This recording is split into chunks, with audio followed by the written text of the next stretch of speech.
bil madhab Syafi'i. Kemudian lalu kita mereka al-hujajul bayyinah disebut al-isti'anah bil amwat halaman 27.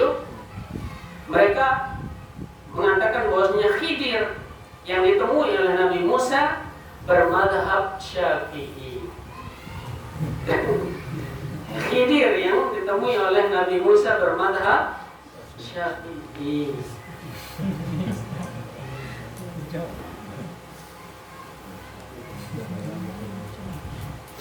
Kemudian kata mereka, Qala Syekh Al-Qurdi, berkata Syekh Al-Qurdi, ini salah satu syekh mereka, syekh besar mereka. Wa ma yaqalu al-'amma min taqbil 'atab al-awliya wa tabut alladhi yaj'alu fawqahum fala ba'sa bihi.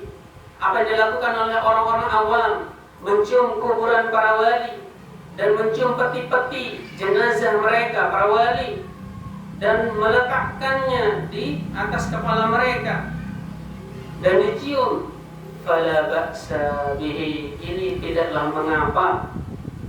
In qasadu bidzalika tabarruk, kalau memang tujuannya adalah mencari berkah.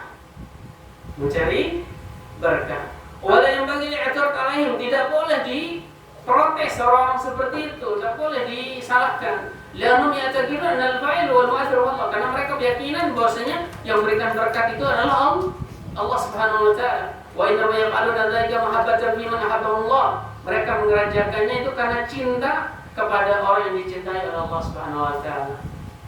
Betul apa enggak ini? Jangan salahkan orang-orang mencium kubur para wali atau meminta berkah kepada para wali yang sudah meninggal. Kenapa? Karena mereka sebenarnya meminta kepada Allah. Jangan disalahkan. Betul apa enggak ini? Ini artinya apa nih yang gini? Mencari wasilah kepada orang yang sudah meninggal. Kalau walinya masih hidup, kemudian walinya orang soleh, kita minta doa, boleh enggak? Walinya sekarang sudah di dalam tanah, mati, kita minta doa, boleh enggak?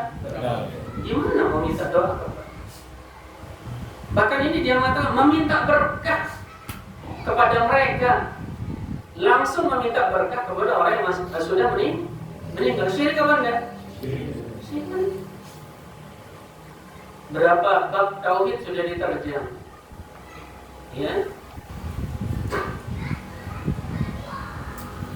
Waqala al-Qurdi, berkata al-Qurdi, walamma mata Syekh Bahauddin Naqsyabandi, tatkala Syekh Bahauddin Naqsyabandi meninggal, bana atba'u ala qabrihi kubbatan 'azimatan, maka pengikutnya membangun kubah besar, bangunan besar di atas kuburannya, wa ja'alu masjidan fasihan, dan menjadikannya sebagai masjid yang sangat luas.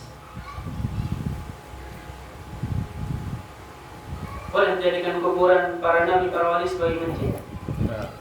Enggak boleh. Laknatullah al-Yahud wal Nasara ittakhadhu qubur anbiya'ihim masajid. Laknat Allah kepada Yahudi dan Nasrani karena menjadikan kubur para nabi mereka sebagai masjid.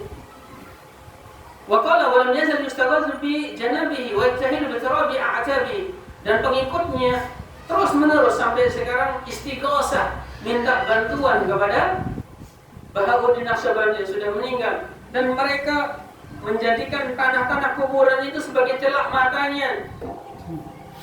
Wa iltaji'u ila abwabi, dan mengusap-usap pintu kuburan Bahauddin Naqsyabandi. Kemudian antum mengatakan tarekat ini tidak berbuat syirik, tidak keluar dari Islam dengan cara seperti ini. Ini salah, ya.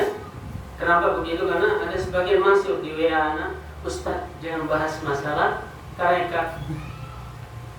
Ya, lebih baik masalah yang lain yang berhubungan dengan surga dan neraka. Anak jauh, justru tarekat ini membawa kita ke neraka.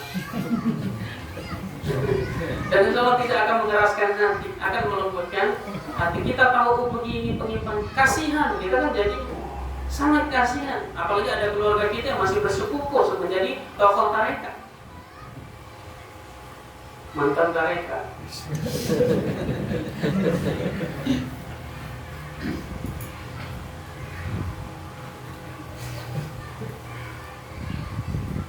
Kemudian mereka punya adab, ya, adab-adab ziarah kubur untuk mencari syafaat dan barokah. Di antara adabnya ini kita bacakan dari kitab-kitab mereka, As-Sa'adah Al-Abadiyah, Fi Majah Nabi Naqsyabandiyah dan yang lainnya. Idza arada al-murid an yazura qubur as-salihin wa yastamiddu min ruhaniyatihim. Jika seorang murid ya pengikut tarekat ingin menziarahi kubur orang-orang soleh dan minta bantuan dari roh mereka, roh ketuhanan mereka, fayam bagilahu, maka ada padatnya yang pertama yusallimu ala sahibil qabr, hendaknya salam kepada penghuni kubur. Betul apa deh? Betul.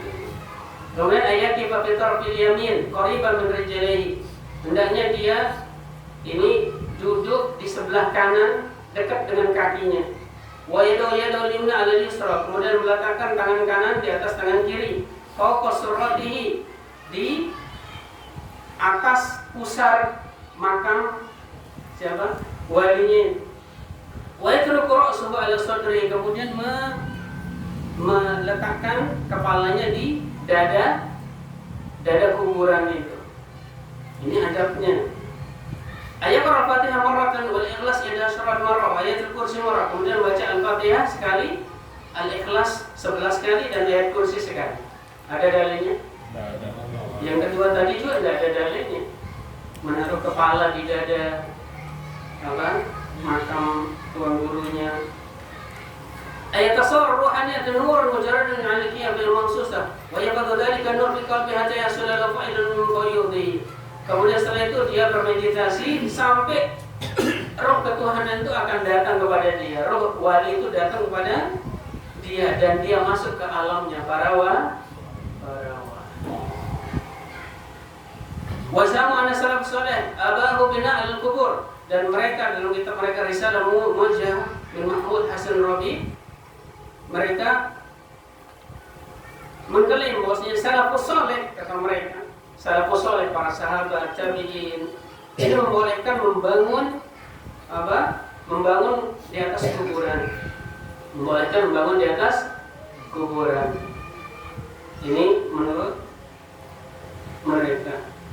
Dan larangan membangun di atas kuburan, kata mereka, adalah larangan bagi yang bukan wali, bukan orang alim, bukan juga para nabi. Padahal hadisnya jelas bahwasanya laknat Allah kepada Yahudi dan Nasrani menjadikan kubur para nabi mereka sebagai masjid. Ini sebagian kecil sebenarnya yang sudah ini keterlaluan, yang sudah keluar dari akidah Ahlussunnah wal Jamaah, bahkan sudah ini melakukan perbuatan kufur yang bisa mengeluarkan orang dari Islam. Dalam masalah tadi istighosah kepada orang sudah meninggal dunia, meminta berkat kepada orang yang sudah meninggal dunia, meminta wasilah kepada orang yang sudah meninggal dunia, bahkan Ka'bah dan Hajar Aswad tawaf mencari para wali tersebut. Dan ini sebagian kecil saja.